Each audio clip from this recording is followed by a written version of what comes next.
Hola, muy buenas tardes, Valerie, Lilia y Jessica. Espero que se encuentren muy bien. ¿Me escuchan bien?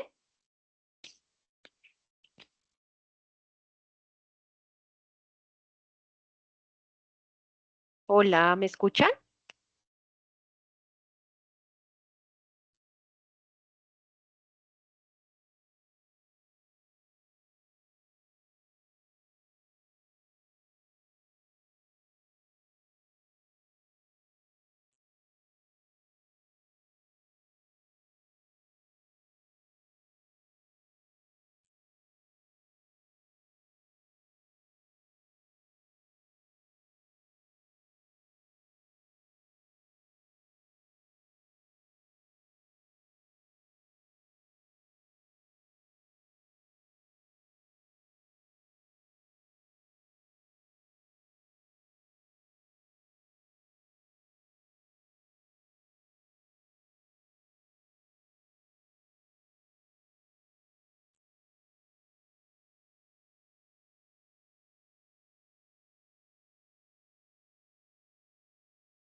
Hola, buenas noches.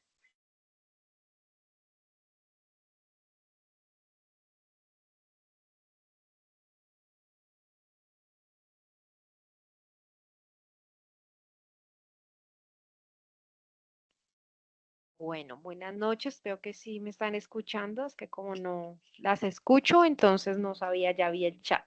Muchas gracias, Lilia, por confirmarme. Bueno, espero que se encuentren muy bien. Vamos a dar inicio a nuestra segunda webconferencia del curso de Ética y Derecho a la Comunicación. Vamos a hablar particularmente de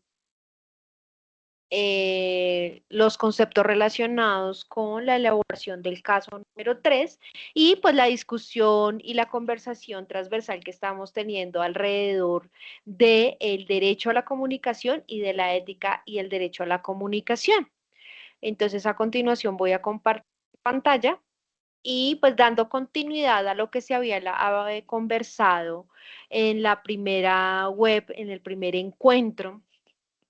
Habíamos hablado de por qué era importante garantizar el derecho a la comunicación, porque es relevante que la comunicación sea entendida y comprendida como un derecho y cómo desde allí, la relevancia de garantizar su práctica, el ejercicio de la comunicación de manera ética.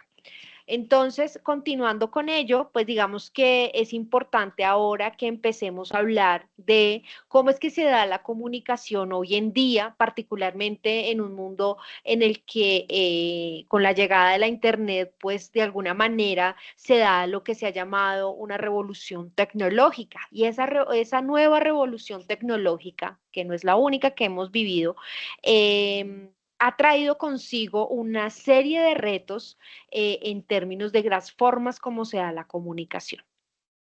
Sin embargo, antes de hablar del presente, quisiera que nos fuéramos unas décadas atrás para hablar de un documento muy importante que se llama el Informe McBride. Entonces quisiera que viéramos el siguiente video y luego les comento un poco y complemento un poco de qué trata este importante documento.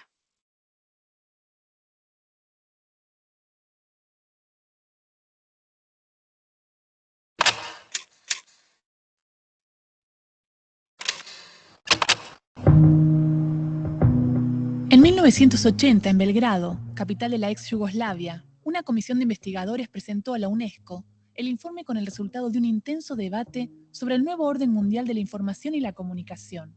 Titulado Un solo mundo, voces múltiples, el documento es más conocido como el Informe McBride. 3 años antes, la UNESCO le había encargado al Premio Nobel de la Paz, John McBride, abogado irlandés de derechos humanos, presidir una comisión para investigar el mapa global de medios de comunicación. El informe McBride fue el primer pronunciamiento oficial realizado desde un organismo internacional que denunció los desequilibrios respecto de la producción y circulación de la información y de la comunicación a nivel mundial. El documento advirtió acerca del aumento de la concentración del poder de informar, que promueve nuevas maneras de control que llevan a la desaparición de los poderes en las sociedades. Ante la magnitud de lo expuesto, se establecieron las bases para ese nuevo orden mundial de la información y comunicación.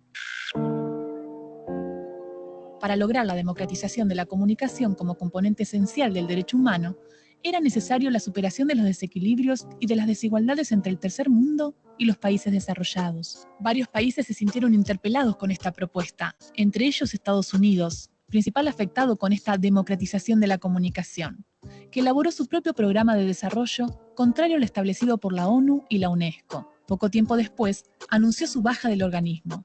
El informe MacBride empezó a tildarse de conjunto de proyectos sovietizantes, supuestamente contrarios a las sociedades democráticas y al libre mercado.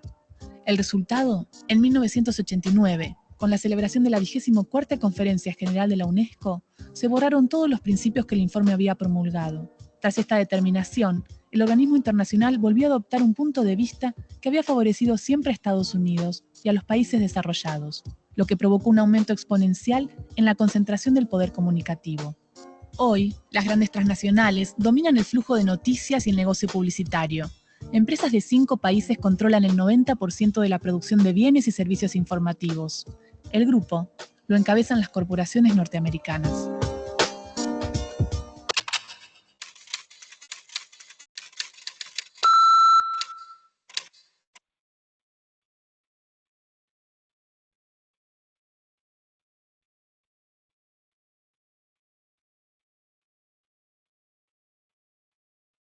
Bueno, entonces, ¿qué es el informe McBride y por qué es importante? Como nos lo dice el video, es un documento que lo que buscó fue hablar, hacer como un diagnóstico, un análisis alrededor de cómo estaba el orden global de la comunicación.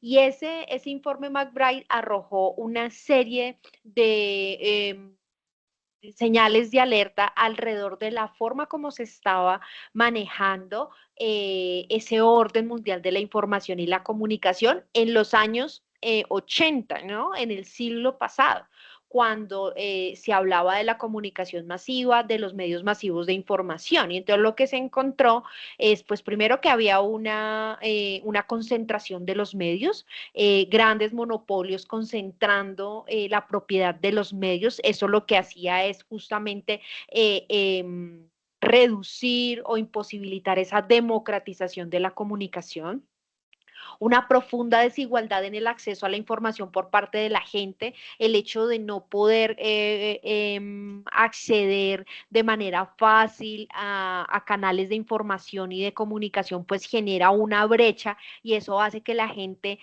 pues tenga que recurrir al medio masivo o al único medio que podía tener, bien sea el periódico o bien sea el medio que transmitían por su televisor, ¿sí? Y era era la única información a la que tenía acceso. Y eso genera una desigualdad en términos de que la persona no puede contrastar, no podía contrastar eso que estaba viendo, ¿no?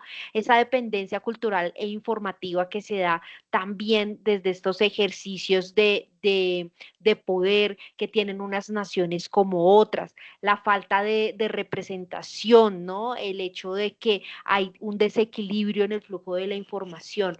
¿Por qué? Porque estos medios masivos de información, al pertenecer a unos monopolios, a unas empresas, pues obviamente que iban a estar bajo pues el dominio y el interés de los propietarios o de los medios, de los dueños de esos medios, ¿no? Aquí es importante, digamos que resaltar varios elementos en relación con el derecho, con el tema del derecho a la comunicación y cómo con el informe McBride se empezó a hablar, se pasó a hablar únicamente del tema de la libertad de prensa al derecho a la comunicación, ¿no? Entonces, antes del informe, digamos que el debate ético global estaba muy en relación con la visión de la mirada de la libertad de prensa, el derecho a emitir información y a fundar medios, ¿sí? Y digamos que ese informe lo que demostró es que la libertad de prensa sin condiciones solo servía para que esos países ricos y las grandes corporaciones inundaran pues el resto del mundo con su visión de la realidad, ¿no? Y entonces el informe introduce formalmente el concepto del derecho a la comunicación concebido como un derecho que es en doble vía. ¿no? Que es el derecho que tenemos de recibir información, ¿sí?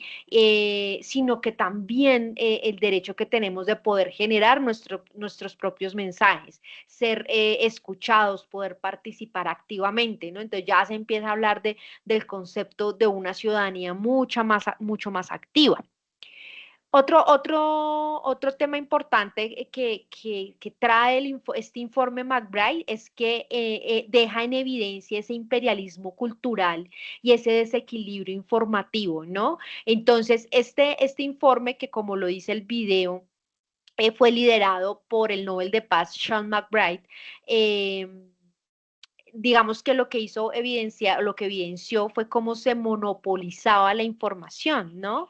Entonces, el problema, digamos que ético que se daba acá era que los países de América Latina, de África, de Asia, en estos países solo aparecíamos en las noticias internacionales cuando había tragedias, cuando había desastres, cuando había, digamos que golpes de Estado, pero de resto, digamos que no aparecíamos en el escenario informativo.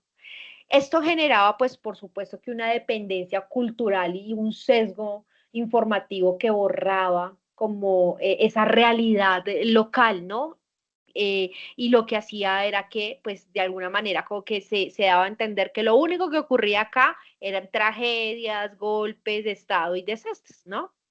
Entonces, lo que exigía el informe McBride justamente es que un flujo de información que fuera libre, pero que también fuera equilibrado, ¿sí? Y que fuera en diferentes direcciones, ¿no? Entonces, otro elemento que también va a ser muy importante es que el informe empieza a hablar del NOMIC, o el nuevo orden mundial de la información y la comunicación. ¿Por qué? Porque el informe va a ser el sustento teórico y político de una propuesta que se denominó el NOMIC, que buscaba justamente democratizar los medios de comunicación a nivel global desde esa perspectiva ética y legal, en la que planteaba que los estados debían crear políticas públicas para proteger la diversidad cultural, evitar los monopolios en los medios masivos, fortalecer los medios públicos, comunitarios y locales. Lamentablemente, pues este informe fue censurado y de alguna manera como que el poder de los grandes, de los países más grandes, de países como Estados Unidos, pues se impuso. eh, y como que fue censurado. Este informe sigue teniendo muchísima vigencia porque esas problemáticas que se denunciaron allí siguen, se siguen manteniendo, solo que hoy en otras plataformas. Si reemplazamos esas grandes agencias de noticias de los años 80 o de los años 90 por esas grandes empresas tecnológicas, ¿no? Del día de hoy, pues el panorama en la realidad digital actual es igual. Hay un monopolio de plataformas como Meta, Google, X, TikTok, ¿sí? El tema de la colonización de datos, ¿no? Entonces, donde la infraestructura y todas las lógicas de consumo digital se diseñan bajo la ética y los intereses de unos propios países, de unos pocos países que normalmente son los más poderosos y los que tienen más recursos. Una brecha digital amplísima, ¿no? Con exclusión de comunidades rurales vulnerables en términos de acceso a la conectividad y a la alfabetización digital. Entonces, el informe McBride, pues digamos que de alguna manera sí puso de presente como de esas problemáticas, y hoy en día sigue cobrando muchísima vigencia lo que denunció en su momento. Hoy lo que pasa es que cambia de plataforma, ¿no?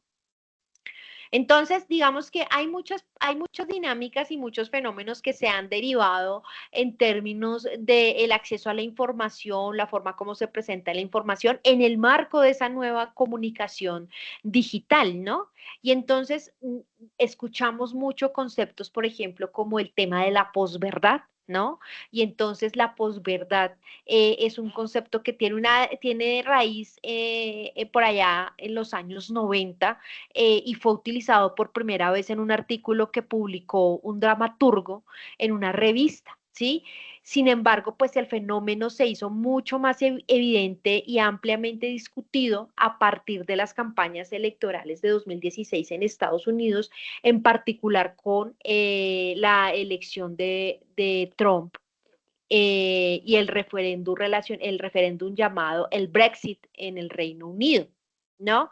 Entonces, esta problemática de la posverdad, pues va a ser un fenómeno que nosotros lo podemos encontrar hoy en día eh, en las plataformas, en las plataformas digitales, que tiene que ver con no necesariamente o no simplemente mentir, sino que los hechos objetivos realmente influyen, van a influir menos en la opinión pública, porque lo que va a influir más van a ser las emociones, las creencias personales, los prejuicios, ¿no? Entonces, en esta era denominada de la posverdad, a la audiencia no le importa si un dato es falso o verdadero, ese dato le refuerce lo que ya quiere creer, ¿no? Entonces, en el marco de la comunicación contemporánea y las lógicas del algoritmo, la posverdad va a alimentar la idea de las cámaras del eco, donde solo escuchamos a quienes piensan igual, ¿no? El algoritmo ya está configurado para que nosotros podamos acceder a la información que única y exclusivamente es de nuestro interés, ¿sí? Y entonces, un ejemplo importante es lo que ocurrió en el Reino Unido en el año 2016 con el tema del Brexit, ¿no? Durante esta campaña que se dio para que el Reino Unido abandonara la Unión Europea, ¿no? Entonces, digamos que allí, digamos que se generó toda una serie de información. Entonces el partido a favor pintó en los autobuses de campaña un eslogan masivo, ¿no? Entonces decía, enviamos a la UE 350 millones de libras a la semana, financieramente nuestro sistema de salud en su lugar. ¿Cierto? Entonces, lo que dicen, bueno, digamos que los especialistas es que la cifra era matemáticamente falsa y había una manipulación en los datos que se estaban entregando, ¿sí? Y esto fue demostrado. Igual a los votantes no les importó el dato real porque el mensaje realmente apelaba, era una emoción profunda, la idea del nacionalismo, el miedo a la inmigración, el resentimiento hacia la burocracia, ¿no? Y entonces, pues, horas después de que se gana este referéndum, los líderes admitieron en televisión que la cifra realmente había sido un error, pero el objetivo político ya se había cumplido, ¿no? Entonces, y en el caso de lo sucedido con la elección de Donald Trump, es que el día de la posesión presidencial de Donald Trump, las fotos aéreas que se tomaron evidenciaron o mostraron claramente que la asistencia de público era visiblemente menor que la que tuvo la posesión de Barack Obama en el 2009, ¿no? Y entonces ante la evidencia física, la consejera presidencial utilizó en una entrevista una frase que quedó para la historia de la comunicación diciendo que el gobierno no estaba mintiendo, sino ofreciendo, comillas, hechos alternativos. Entonces, aquí digamos que en términos de esta lógica de la posverdad, lo que se intenta es nivelar la evidencia empírica, es decir, la foto, con una narrativa política inventada. ¿Sí?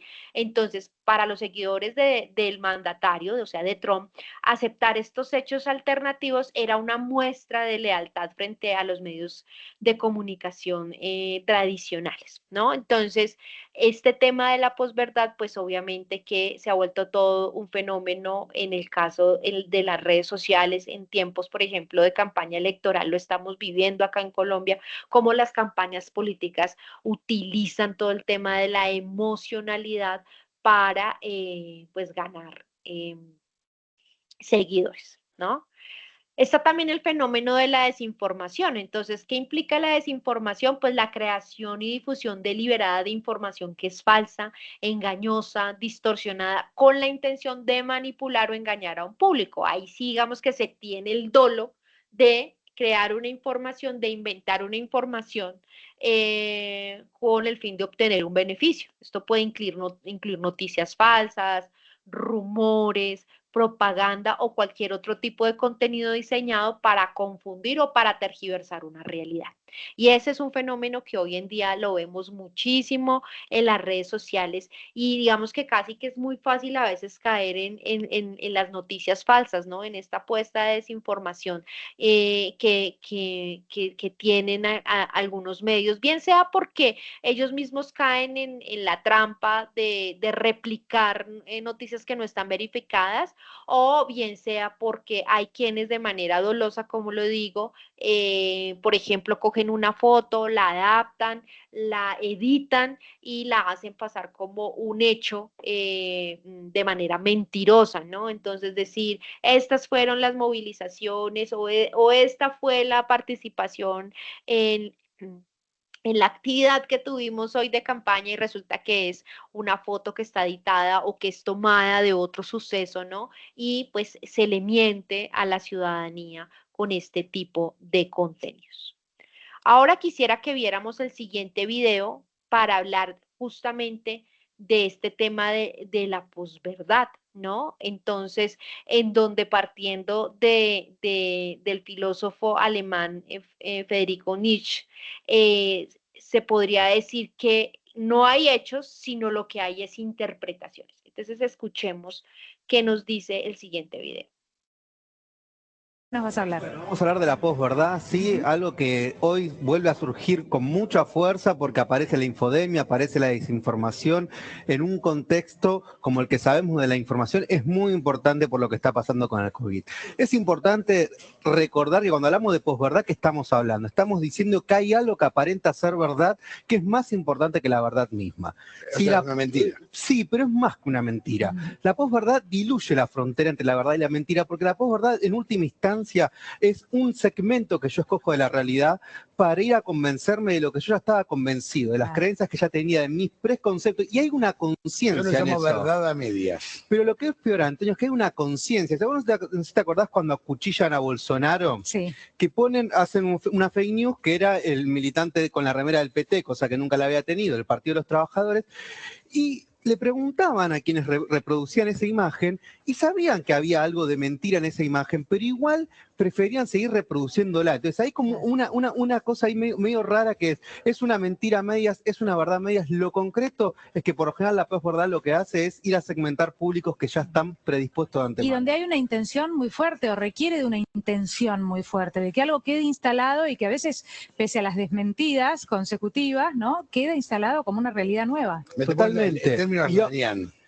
Arlanian fue abogado de, y nunca pusieron que fue el camarista que jugó la Junta. Claro. Exactamente. Entonces, ¿qué hace la posverdad? Despolitiza, porque la sobreinformación hace que no pensemos, reaccionamos. Uno reacciona ante determinados estímulos, pero no logra establecer un pensamiento. La posverdad, ¿con qué se refuerza? Con la Big Data, con la fake news y los trolls, ¿sí? Porque la Big Data, esta idea de poder controlar y que el dato que nosotros tenemos, nuestra intimidad, sea lo que valorice, le da, por decirlo de una manera, un campo abierto para poder construir posverdades. Con la violencia simbólica, y te dejo con esta frase final, que me parece que es una frase histórica de Nietzsche, que decía, no hay hechos, hay interpretaciones. Yo diría que con la posverdad es peor, porque no sabemos si los hechos son ciertos o no son ciertos por todo lo que pueden generar las fake news. Así que nos queda esta reflexión para pensar cómo poder dilucidar la posverdad en tiempo de pandemia. Y en el periodismo los hechos son sagrados. ¿Cómo? En el periodismo los hechos son sagrados. Totalmente. Gracias, Nahuel, Gracias muchas gracias. Bueno, hasta el viernes que... Bueno, y un poco como para concluir lo que plantean en el video, digamos que en estos tiempos de posverdad, estos ejemplos y los fenómenos que se dan como derivados de esta era de la posverdad, digamos que hay que hacer una reflexión en términos de quienes ejercen la comunicación, ¿sí? Y para ustedes que se están formando como comunicadoras o comunicadores sociales, el reto ya no va a ser solo que aprendamos a buscar la verdad, a buscar el dato, sino también a entender las dinámicas que se están dando en términos afectivos y en términos políticos y que hacen que las audiencias prefieran habitar como en esa mentira confortable. Entonces, como el dicho que dice, ¿qué prefieres? ¿Una mentira que te haga llorar o una verdad que te haga llorar o una mentira que te haga reír, ¿no? Entonces, en estos tiempos en los que el engaño está muy a la orden del día, porque es muy fácil engañar a la gente, el engaño, digamos que de alguna manera facilita y propicia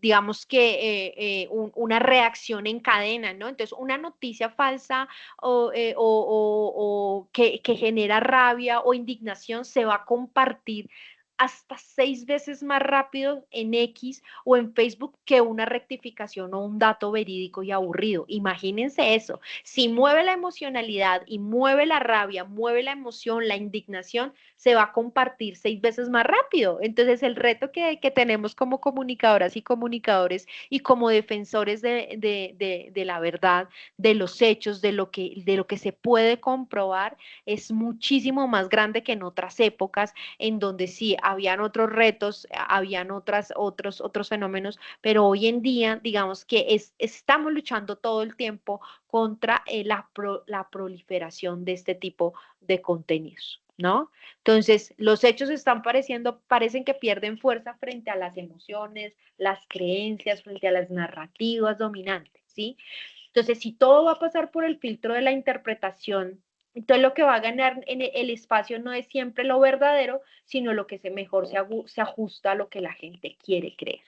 Y entonces ahí es donde nosotros debemos, pues, digamos que afinar también nuestro olfato como comunicadores y comunicadoras, no replicar, aprender a identificar cuando una noticia es falsa, contrastar la información y ser lo más rigurosos posibles. En estos mundos en este mundo donde antes la chiva era, que lo chiviaran a un periodista, era, digamos que uno de los retos, pues hoy en día la chiviada es mucho más rápida porque hoy detrás de un computador cualquiera copia y pega y reproduce y la gente nos está preguntando si realmente esto que estamos transmitiendo o que estamos reproduciendo es verdadero o es falso. A la gente simplemente lo que le llama la atención es si conecta con lo que cree, con lo que piensa, con la emocionalidad. Entonces ahí es donde hay que tener mucho cuidado.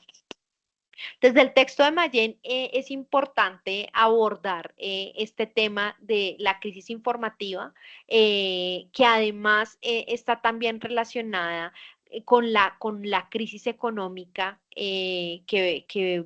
pues digamos que se agrava con la pandemia, ¿no? La crisis de la caída de la publicidad, los despidos masivos y la pérdida en la calidad de los contenidos, que de alguna manera como que lo hemos visto como afianzarse más este tipo de situaciones, ¿no? Eh, Se da también en esta nueva era tecnológica la aparición del periodismo ciudadano, de nuevos medios digitales y la transformación de esos medios tradicionales que se vieron forzados a entrar en el mundo digital y acomodarse a las dinámicas y a las lógicas. Y eso digamos que de alguna manera es como de esos elementos que pueden llegar a ser positivos en términos de el contrapeso que ese ejercicio de periodismo ciudadano, esos nuevos medios digitales le están haciendo a esos grandes medios masivos, ¿no? El tema de la posverdad y las fake news, que ya lo estábamos hablando, que es de alguna manera un ataque frontal muy grave a la verdad y a la objetividad, con consecuencias gravísimas para la democracia y la ética periodística. Si vivimos inundados de mentiras, pues difícilmente la gente ya va a aprender a diferenciar entre qué de lo que está consumiendo en las plataformas digitales es cierto y es falso, ¿no? Entonces, ¿cuáles deben ser los fundamentos de la información? La verdad y la objetividad, ¿no? Son principios fundamentales que pues están siendo reemplazados por la relatividad, los objetivos, la emocionalidad, ¿no? La libertad y la responsabilidad deben ser condiciones básicas para ejercer el derecho a la información. La libertad, por supuesto, tiene que ir acompañada de una responsabilidad ética. Yo no puedo apelar a mi derecho a informar a que yo informe mentiras, a que yo me invente hechos, a que yo pueda afectar la vida de otra persona simplemente porque yo tengo el derecho a comunicar. Tiene que ir acompañado de una responsabilidad ética, ¿no? Eh, y pues siempre sobre la idea de las facultades informativos, que es investigar, recibir y difundir. Bueno, entonces, ya en el texto de González y Cardona, haciendo como la reflexión alrededor de la posverdad y las redes sociales, pues retomando lo que ya vengo diciendo, pues la verdad está perdiendo relevancia frente a las emociones y a las creencias personales.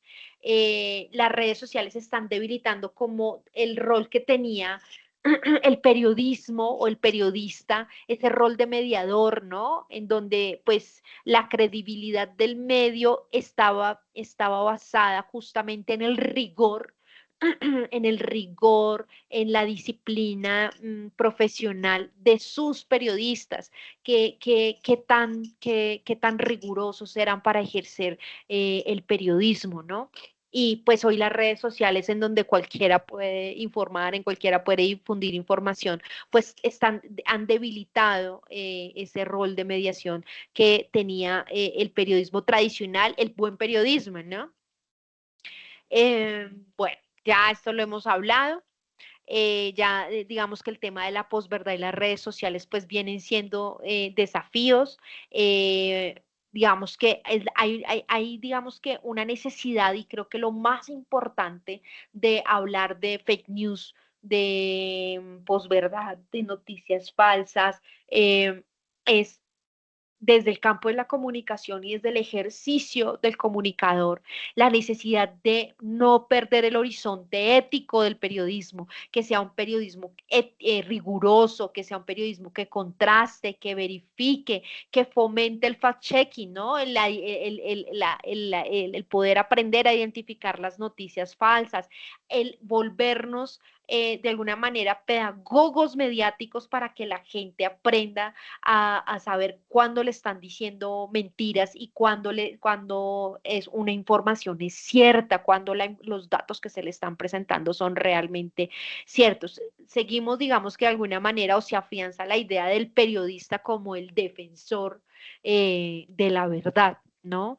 Y tiene que revalorizarse la idea de que el periodismo es un pilar de la democracia deliberativa, que un periodista tiene que estar en la capacidad de promover espacios en donde la gente se cuestione, en donde la gente contraste, en donde la gente no coma entero, ¿sí? El periodismo que investiga, el periodismo que va a los datos objetivos, a los datos verificados, ¿no? No a los datos por ahí que se encontraron en Wikipedia. Y para cerrar, quisiera compartir un video que está en el campus como parte de los recursos bibliográficos de esta actividad.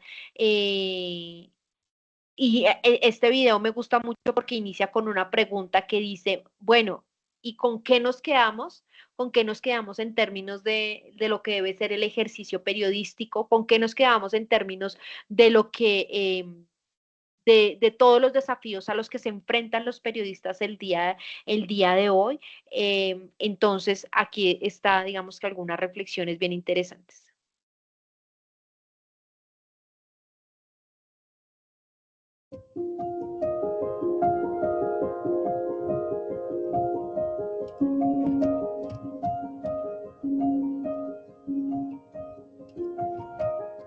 Este taller me llevó la convicción de que el periodismo debe ser útil o no debe existir. Me llevo la convicción de que el periodismo, cuando se conecta con necesidades locales o necesidades de una región o de una comunidad, se convierte en un faro de luz para mucha gente. Y en ese sentido, la credibilidad surge como algo natural. Cae por su propio peso, o mejor dicho, se eleva por su propia magnificencia. Lo que quiero decir es que cuando el periodismo entra en una dinámica de escuchar a las audiencias y no complacerlas gratuitamente, sino que escucharlas con sabiduría y discriminar información que podría no interesar y que no podría no ser del interés público. Entonces ese medio se empodera porque le va a dar información de utilidad a la gente.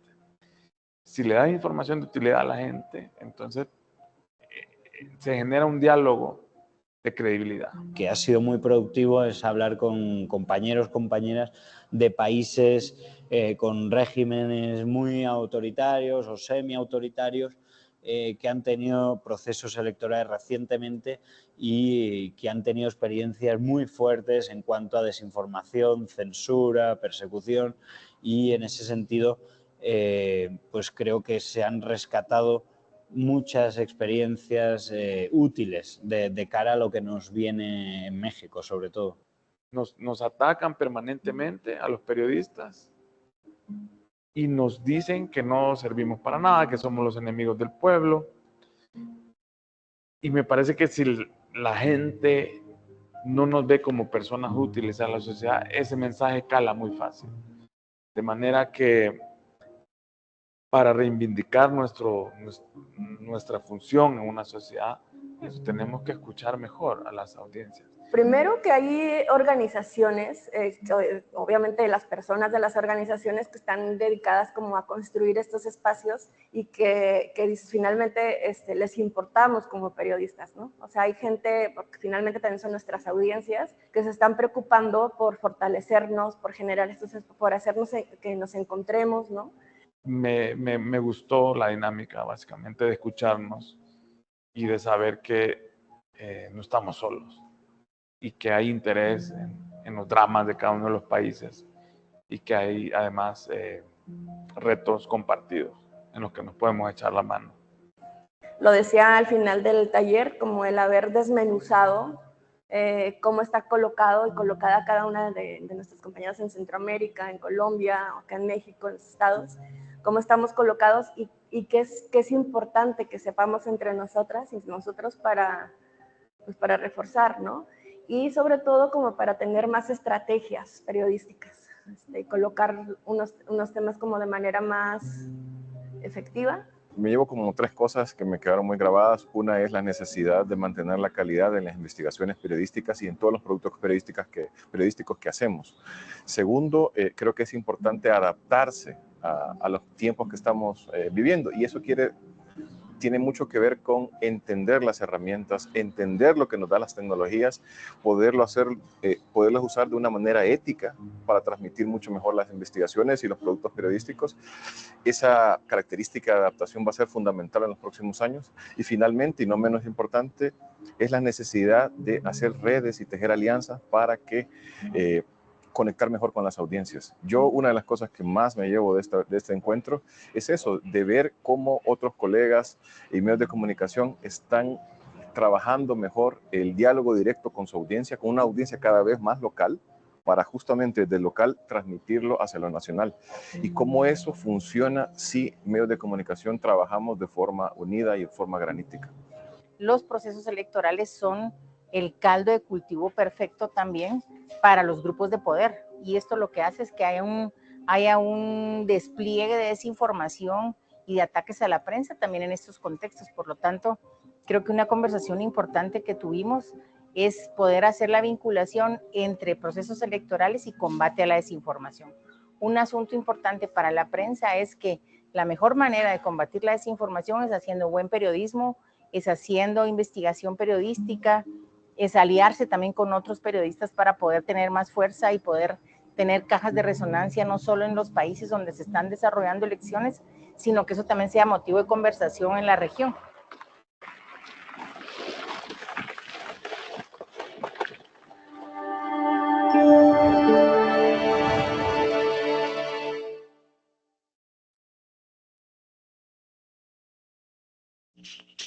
Bueno, entonces ahí digamos que nos plantean a partir de las reflexiones de los periodistas que están allí como en ese diálogo y de un encuentro que ellos tienen en relación con, bueno, cómo enfrentar la desinformación en estos tiempos, pues están varios retos, ¿no?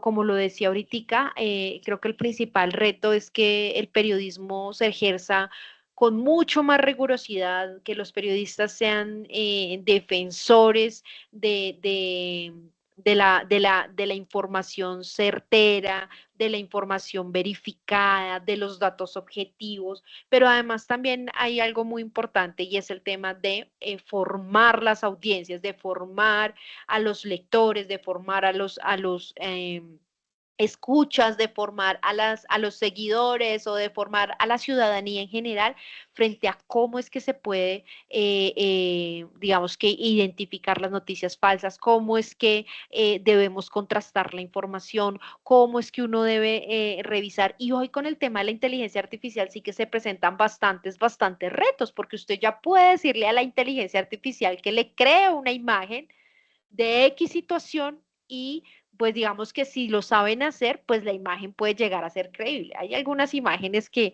no lo son tanto porque la inteligencia artificial, también cuando la aprende uno a leer y cuando uno la aprende a conocer, pues es fácil identificarla, pero hay casos en los que uno sí puede ser engañado por información que no es cierta, que está creada, por lo menos en términos de imagen, con la inteligencia artificial. Entonces, bueno, aquí las voy a leer. Estamos viviendo con la política actual, se ve reflejado también en eventos deportivos y de toda índole cuando exageran las cifras de los participantes. Hoy, por ejemplo, lo que pasa con el tema de las encuestas en campaña presidencial, ¿no? En donde dicen el tanto por ciento de las personas que fueron encuestadas están con este u otro candidato, pero uno se pregunta, ¿cómo es que hacen esas encuestas? ¿Cómo es que son las muestras? ¿Cómo son las fichas técnicas de esas encuestas que le permitan a uno realmente como ciudadano o ciudadana saber si la muestra es una muestra lo suficientemente amplia, que realmente recoja el sentir de una población como la nuestra, que somos 52 millones de colombianos, ¿sí? Y pues de los cuales, digamos que un número importante habilitado para votar, ¿no? Entonces, allí es bien importante que no solo en el ejercicio de la comunicación, sino como ciudadanas y ciudadanos, como que afilemos el ojo, el oído, cuestionemos. Siento que hoy en día, con todo lo que pasa en las plataformas digitales, las personas estamos llamadas cada vez más a no comer entero, a cuestionar. A no creer lo primero que leemos. Ah, no, es que lo publicó tal medio y a mí me parece que ese medio es riguroso y que ese medio es... No, esos medios también se equivocan. Yo no sé si ustedes escucharon un caso que se presentó en el diario El Espectador el año pasado con un periodista que, bueno, un practicante que estaba publicando noticias para una sección y resulta que mucho tiempo después de ya llevar varias noticias publicadas, se dieron cuenta que las noticias que estaban generando eran noticias inventadas, eran noticias hechas con inteligencia artificial, con datos y fuentes inventadas por la inteligencia artificial. Y alguien se dio cuenta y empezaron a hacerle seguimiento y se empezaron a dar cuenta que toda la información que este periodista o este profesional de comunicación, de información, pues los había engañado y un medio como El Espectador, que se supone que es uno de los medios tradicionales, que es un medio que uno podría decir que es serio, ¿no? Cayó y pues digamos que obviamente que esto pues tiene una afectación en términos de la credibilidad del medio, ¿no? Sí, Valerín, uno de los más afectados en la desinformación son las personas que están acostumbrados a ver medios tradicionales manipulados por los que ejercen el poder. Nos dice Jessica que en Santander también ocurrió en el diario Vanguardia. Y yo creo que así habrá muchísimos casos. Lo que pasa es que no todos los medios divulgan ni reconocen el error, pero hoy sí estamos sujetos y sometidos a casi que cada cosa que nos cuentan en términos noticiosos nosotros como ciudadanos pues estamos obligados casi que a corroborar, ¿sí? Entonces, por ejemplo, pasa mucho que se murió no sé quiéncito artista y entonces lo empiezan a replicar y después dicen, no, resulta que la persona no murió, fue un medio que divulgó una noticia falsa y toda la gente empezó a replicar. Eso para hablar de cosas de la vida, pues, de los famosos, pero con cosas mucho, mucho más complejas, se inflan las cifras, se da información errónea, se busca es mover la emocionalidad de las personas, pero cuando usted va a ver realmente los hechos, en lo que comprueban es otra totalmente diferente. Dice Valerina, aunque las redes sociales son importantes porque ejercen más presión sobre noticias falsas, porque el público puede opinar, pero también tiene desventajas de que cualquier usuario pueda crear información falsa. Sí, señora, en esa misma dicotomía nos está poniendo, digamos que esta nueva era de la comunicación digital. Hay unas posibilidades muy, muy positivas que se están dando en el marco de estos ejercicios de comunicación digital y es que muchas personas pueden hoy en día divulgar, ¿no? También hay que ver eso con un poco de reserva, con un poco de distancia, porque digamos que la red o la internet no es tan neutra. ¿A quién le pertenecen las grandes plataformas de internet? Pues a personas muy poderosas y muy ricas que, pues obviamente que tienen una ideología política, que tienen unos intereses económicos y políticos, lo que pasa con Elon Musk y Donald Trump, ¿no? Que es claramente como esta simpatía que tiene por el presidente y pues digamos que al tener, digamos que la propiedad de una red social, esto va a hacer que obviamente pues no todo el que esté allí y el que hable mal de Trump pues va a tener la posibilidad de que su mensaje sea tan visible o tan visibilizado. Entonces eso también hay que analizarlo con cierta prudencia y con cierta distancia. Sí han generado unas posibilidades, pero también hay que mirar hasta qué punto se le permite a la gente, qué tan democráticas son las redes sociales. ¿Qué pasa allí con el tema de la brecha digital, que también sigue siendo muy, muy amplia? Eh, Acá dice Jessica, lo vimos hace poco con la mujer que murió en Bogotá por practicarse la lipólisis, hubo imágenes que notaron asegurando que la habían encontrado. Y exacto, entonces decían que, y eso ya digamos que caen en el amarillismo y la gente por morbo consume ese tipo de contenidos, pero además también creen, etcétera, etcétera, etcétera. Entonces, eso todos los días ocurren y se dan ese tipo de situaciones en los canales digitales. Entonces, quienes estamos en el ejercicio de la comunicación tenemos que ser abanderados y defensores de la verdad, ¿no? Defensores de que la gente contraste, de hacer pedagogía, de enseñar de alguna manera también a consumir la información que nos están emitiendo por los diferentes canales. Bueno, esa era como la reflexión conceptual que quería compartirles hoy. Me gusta que están muy activas en el chat, me gustaría más escucharlas, pero bueno, a veces no tenemos la facilidad de activar micrófono y demás. Quisiera preguntarles si de pronto por el chat me pueden compartir si tienen alguna duda sobre la actividad del caso 3 que en este momento estamos desarrollando. Si ya les aparece activo el foro, ya tuvimos ahí un pequeño impasse en la apertura inicial del foro del caso 3, pero ya pues la solución que me dieron fue volverlo a abrir. Entonces tocó volverlo a abrir, volver a generar para que ustedes puedan compartir allí sus casos. Recuerden que estamos hablando, este curso tiene una cosa muy interesante y es que lo que nos pide es coger los conceptos, coger la teoría, las disertaciones conceptuales y aterrizarlas a situaciones de la vida real que hayamos visto, que hayamos vivido o que hayamos conocido. Sí, por favor, Jessica, revisa porque ya en varios grupos ya me están participando en los foros, entonces de pronto tú no has revisado, revisa que ya te parezca activo. ¿Tienen alguna pregunta sobre la actividad en concreto? Recuerden que la actividad debe ser, digamos que toda la actividad se desarrolla de forma individual, pero al final lo que hacen es compilar un documento que se entrega en el campus de forma grupal.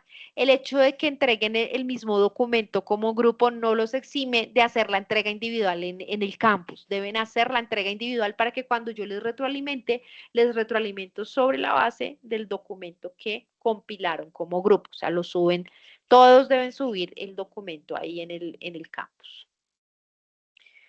Bueno, pues si no tenemos preguntas en relación con el caso 3, entonces pues eso sería todo. Sí, yo quisiera un poquito de explicación de eso. Por favor, gracias. ¿Qué quieres que te explique? Pues porque no, aquí no vamos a leer la guía. Digamos que las webconferencias no son para leer la guía. Las webconferencias son espacios de reflexión, de disertación conceptual, teórica, de dudas sobre los conceptos, de dudas puntuales sobre las actividades, por supuesto, pero no es para leer la guía, no es para que los tutores hagamos el ejercicio de lectura, porque ese ejercicio les corresponde a ustedes. Si tú tienes una duda puntual sobre la guía, con muchísimo gusto yo te la puedo aclarar. Entonces te escuchamos. Oh, no, está bien. Entonces voy a volver a revisar la guía. Sí, porque digamos que las webconferencias anteriormente, o en muchos casos, son espacios en los que el tutor se dedica es a leer la guía. Y no porque pues ustedes pueden leer la guía, digamos que es más, si ustedes quieren que uno les aclare, profesora o tutora, no entiendo alguno de los puntos que se están explicando acá, no entiendo qué es lo que hay que hacer, no me queda claro, entonces ahí si uno dice, a ver, yo le explico, intento, digamos que hacer una interpretación de lo que está en la guía, porque pues las webs son más un espacio, como lo digo yo, para abordar los contenidos temáticos que están relacionados con la actividad que ustedes están haciendo, ¿sí? Ese es el objetivo de las webconferencias. Es un diálogo con ustedes sobre eso, sobre casos, sobre situaciones, sobre cómo vemos los contenidos a la luz de la realidad concreta, del ejercicio, en este caso del ejercicio profesional, ¿sí? Entonces, Sandra, la invitación sería más bien a que revises la guía y si por supuesto tienes alguna duda, nos compartas en el foro la duda que tengas, porque a veces pasa que hay temas de redacción en las guías que de quien redactó la guía que no está claro y a veces cada quien lo interpreta de manera diferente. Entonces, ahí lo que podemos es revisarla y llegar a un acuerdo frente a cómo se debe hacer si es que hay un tema de comprensión a partir de la redacción del documento. Pero en este caso sí, digamos que Sí, la invitación es a que yo hagamos tengo primero, una, señora. una dudita entonces pues que es con el curso y con referencia a los demás cursos, porque ahora usted mencionó algo. Entonces, nosotros sí podemos acceder y ayudarnos de la inteligencia artificial en este momento para el curso, para los cursos. La pueden utilizar como Sí. consulta, como una herramienta de consulta, como una herramienta que les posibilite de pronto comprender algún concepto. Entonces, por ejemplo, tú dices, estamos viendo el concepto de posverdad, pero a ti no te queda tan claro. Entonces tú le puedes decir a la IA, por favor, a partir de un caso real que haya ocurrido en Colombia, explícame el concepto de posverdad. Y entonces lo que hace la IA es buscar un caso que haya ocurrido, entonces te explica el concepto paso a paso y te dice, mire, la posverdad tiene que ver, por ejemplo, en esta situación, pero para reemplazar el pensamiento y la capacidad y las habilidades de creación humana, pues digamos que la invitación es a que no, porque entonces eso ya se volvería un plagio, ¿sí? Decirle a la IA, hágame el trabajo y yo lo presento como mío, eso ya se denomina plagio, porque no es hecho por ustedes, no es un ejercicio en donde ustedes se sentaron a pensar qué escribir acá, sino que le dijeron a la IA, hágame la actividad. Entonces, la IA, como por decir herramientas como Google, ¿sí? Como la misma Wikipedia u otras herramientas de consulta, son justamente eso. instrumentos para que podamos de manera mucho más sencilla, en un lenguaje más sencillo, más aterrizado, para que lo entendamos, podamos indagar. No para que reemplace el pensamiento humano, porque justamente a lo que tenemos que de alguna manera combatir quienes ejercemos la comunicación, que nos estamos formando en la comunicación, es a que esas herramientas están y llegaron para quedarse, pero sabiéndolas usar. No diciéndoles que piensen por nosotros y escriban por nosotros, ¿no? Por supuesto que no es lo que tú estás diciendo, sino que me haces la pregunta de cómo la puedes usar. La puedes usar como una herramienta de consulta. Por ejemplo, tú le dices, tú quieres Sí, hablar es que de sobre... hecho eso es nuevo para mí y lo encontré, pero quedaba la duda. Sí Sí. podíamos en un momento he entendido en unos cursos que sí, en otro que no, y yo, bueno, como yo vengo de otro momento, porque yo sé que estudiantes que están en este momento entraron y ya está la IA ahí, pero cuando yo inicié a mí no me tocó. Sí, no, de acuerdo. Digamos que ahí tiene que ver y volvemos, digamos que a la reflexión de este curso con la apuesta ética de cada uno y de cada una, con que nosotros ya desde nuestra apuesta de vida sepamos pues qué es correcto y qué no es correcto. Y digamos que aquí no se sataniza el uso de la IA, pero sí, digamos que sí se revisa con mucho detenimiento cuando nosotros vemos, por ejemplo, que los estudiantes están usando la IA para que les haga los trabajos porque no es correcto. Uno la utiliza para que le dé herramientas, para que le dé elementos. Y, por ejemplo, lo que te digo, si tú necesitas buscar referentes bibliográficos sobre el concepto de posverdad, pues en vez de ponerte a buscar uno por uno, pues la IA lo que te hace es un listado y te dice, mira, encontré 10 referencias bibliográficas, 10 textos que te van a hablar de posverdad y de una vez te va a entregar los enlaces para que puedas ir a consultar y a leer los textos. Facilita en términos de ese tipo de ejercicios de consulta, es muy chévere porque facilita y ahorra tiempo. Pero para que tú le pongas la pregunta y la IA responda por ti, pues ya digamos que la pregunta es, ¿eso es correcto? Que yo le diga a la IA que me responda la pregunta, o sea, que responda por mí. Digamos que ahí yo dejo el interrogante, ya digamos que desde justamente desde la reflexión de la ética. Muchas gracias. Exactamente. Entonces, mira, sí, sí, puede pasar que cuando ustedes les dice que les organice las normas APA y se marca como IA, eso puede llegar a pasar, pero las coincidencias no son tan altas. Entonces, cuando lo metemos a Turnitin, usted le dice, en el documento usted le pidió a la IA que le organizara bien las referencias bibliográficas. Hay dos opciones. Usted puede decir, este apartado del documento se solicitó a la IA, se realizó con el apoyo de la IA. Entonces, primero, uno ya sabe que se hizo con IA. Eso es lo más correcto. Y segundo, cuando es solo el apartado de referencias bibliográficas, pues realmente las coincidencias que les va a mostrar no será de más del 10%. ¿Sí? Entonces ahí es distinto cuando a usted ya le aparece que la coincidencia es del 50, 60, 70, 80% para arriba, porque uno dice, aquí sí hubo uso de IA para el ejercicio de escritura del documento, ¿no?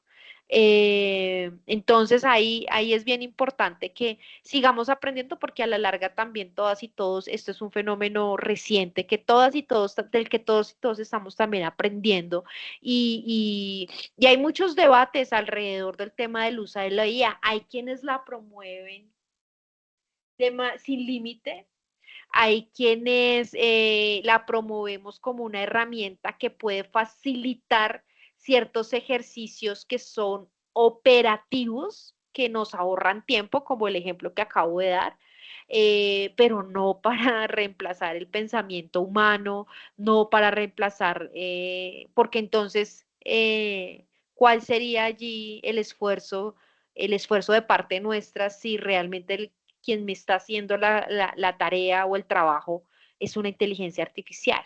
¿Qué estoy aprendiendo yo? ¿Cuál es mi ejercicio formativo si realmente ni siquiera estoy poniéndome a pensar en qué podría llegar a responder? Pero ahí además a largo plazo, y esto ya a modo muy personal, lo que yo podría decir es que la IA utilizada de manera indiscriminada sí puede llegar a traer a futuro en términos de nuestra evolución como seres humanos, como unos serios problemas en términos del cerebro, en términos de cómo la gente ya le da pereza pensar, ya la gente no quiere crear porque la IA les está haciendo todo. Y eso pues eso digamos que resulta bastante polémico porque algo que nos lo venden como la gran evolución tecnológica, pues lo que puede traer o lo que podría llegar a traernos es la involución nuestra como especie, ¿no? Entonces hay que revisar, hay que usarla, no satanizarla, pero usarla desde una apuesta, siento yo, más ética. Lo que pasa con toda la tecnología, desde que haya una apuesta ética detrás, desde que yo diga hasta acá, yo como ser humano soy la que le pongo determino para qué la uso y si realmente la estoy usando para que haga por mí o para que me facilite ciertos procesos que de pronto antes me demoraba 2 horas haciendo y que si yo le pido a la IA que me ayude a organizar las referencias bibliográficas, pues yo no lo veo tan grave, ¿no? Pero ya para que escriba por mí, pues eso ya es otra cosa. Bueno, queridas, entonces la invitación es a que dejen sus aportes en el foro, a que realimenten a sus compañeros. El ejercicio de realimentación del foro sobre todo es entre ustedes, porque digamos que allí la apuesta es que ustedes puedan dialogar, así como lo hemos hecho acá en el chat, que ustedes comentan casos, comentan situaciones, digamos que la idea es que ustedes puedan establecer ese diálogo allá en el foro de la actividad. Entonces, pues agradecerles muchísimo su asistencia el día de hoy. De todas maneras, Sandra, si leyendo nuevamente la guía tienes alguna duda que te surja, me escribes por el correo interno del campus y con muchísimo gusto yo te la aclaro. Bueno, muchísimas gracias a todas. Una feliz noche, que estén muy bien. Gracias a ustedes.